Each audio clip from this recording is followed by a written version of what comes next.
Behind closed doors, the Freemasons were free to indulge in the secret rites and rituals handed down to them by their ancestors, and these became the basis of their levels of membership, called degrees.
Politicians funded by the Masons promoted the Masonic ideology.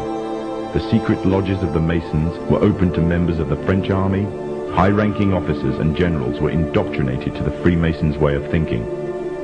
With the people, the politicians, and the military of France under Masonic control, the Masons could finally strike. Freemasonry has worked in a hidden but constant manner to prepare the revolution.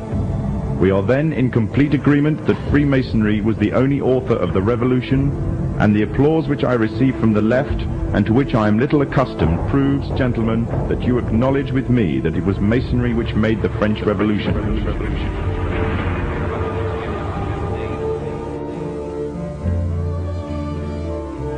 When the so-called founding fathers of America landed on Plymouth Rock, not only did they bring with them disfranchised people, they also brought the Freemasonic elements of Europe.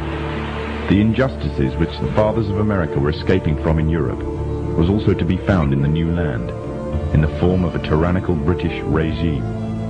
In order to gain complete dominance of the new state, the Masons used the same methods to gain control of France.